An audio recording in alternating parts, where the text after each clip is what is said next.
Hi and welcome back.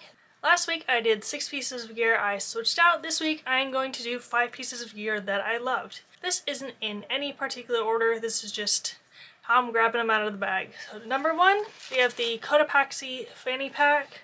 This one, you cannot choose the colors it comes in because they use fabric scraps for everything. I think most of these colors went together well except for the red on the back. And it held up pretty well. It looks kind of nasty, if I'm being honest, from all of the use.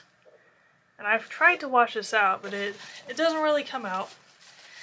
It even had some kind of critter chew on it, but not chew a hole in it. The inside's pretty open. There's 2 little pouches in the back here. Don't really hold much.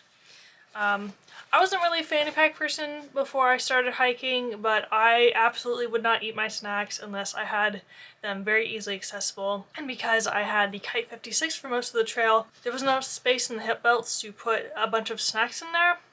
So I would put absolutely everything except my lunch in here. And that made sure I ate all my snacks for the day. Number 2, I have the Garmin InReach Mini. Most of the trail you have access to a cellular network, especially if you're on top of a mountain.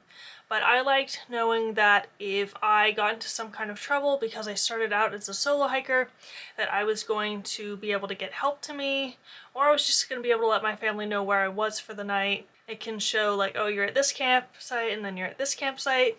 You can also do it can like track you throughout the day. I never did that, but you can have like a 10-minute interval or like an hour, something like that. And this is one of the more expensive ones, I believe. This is, I think, like $250, and then depending on what subscription you get, that's going to be an additional cost. I think I have the annual mid-range one, which is like $12, and that worked out really well. I only had one issue where it didn't send out my location 1, maybe 2 nights, but other than that, it went out every single night. And it kept a nice little map of where I've been. Number 3, I have the Appalachian Gear alpaca hoodie.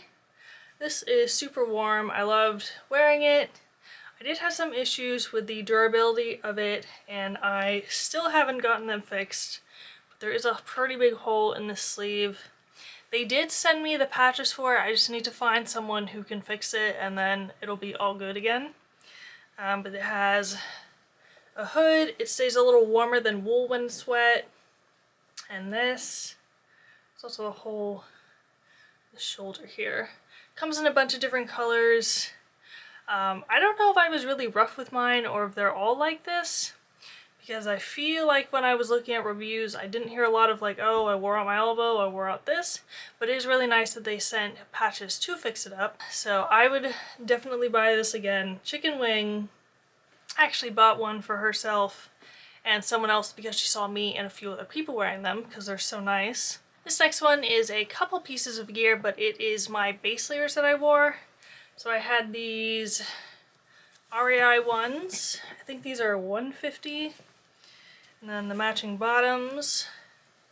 And then I'm wearing the Smartwool, I think $250. During the summer I had switched out to this -33 lightweight shirt. These are so nice to have, especially in the winter, because you'll have like a base layer and then you'll have your shirt, and then you might have like this on top of it, or you might just have that, and that's enough to keep you warm, because you want to be warm but you don't want to be so hot that you're sweating.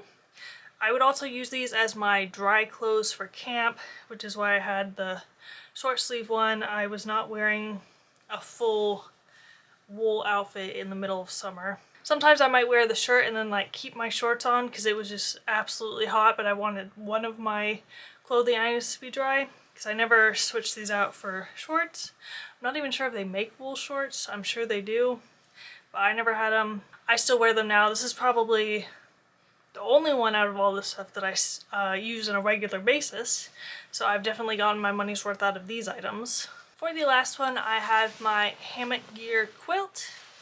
This is, it's so small. I know I keep saying how small it is, but it's so small and compact, and this is a 30 degree. And I think that's a comfort rating, not the temperature that it can go down to. Because when I was in Pennsylvania, I had this and my 10-degree underquilt, also from Hammock Gear. And she was putting in the work to stay warm. But I think it was mostly me being afraid that it wasn't going to be warm enough because it was below freezing for 3 or 4 days in a row. My stove was also broken at the point where I made this decision, so that might have also had an effect, but it probably would have been okay. I just got really nervous. I didn't want to end up accidentally freezing to death when I had the option to get a warmer sleeping bag that I had. This one especially worked really well in the hammock because it's made to be in the hammock. The UGQ that I bought is like a full sleeping bag that unclips, and that was a little too much, but that one's also well made. It's just heavier and bulkier. I'm absolutely in love with this one. I loved it since the moment I opened it. I'm hoping to get out this year and do the Priest. Take this one with me. Probably not going to end up getting any lighter gear for that just because it's so expensive. But I don't have to rush quite as much because I'm not doing it in the winter. I'll hike in the summer. I won't like it, but at least it's not the winter. Here's a bonus one that I just thought of. Angel. So I know this is not something that everyone is going to take, and I know some people think that it's stupid to bring some little extra trinket with you. I thought it was really helpful to have like a pseudo companion because I started out solo and I ended solo. I almost ended solo. I joined a tramily for like 4 days. I think she was my company for most of it, just me and her. And it was really nice to have someone to like talk out the issues that I was having, like, oh, I want to get here, but I only have enough food to get here. But if I get off here, then there's some kind of issue down the line. Or I want to get to this camp, but that's so far away and I don't know if I can make it. Should I even try? I don't know if this is true, but in coding, supposedly there's like a thing where they'll talk to like a rubber ducky and then they'll be able to like figure out what the issue is. So that's kind of what it was like. It was also kind of nice to have, they're not really moral support, but it was like you have someone in your corner even if they're not like real. And I know a few other hikers have carried little animals like this.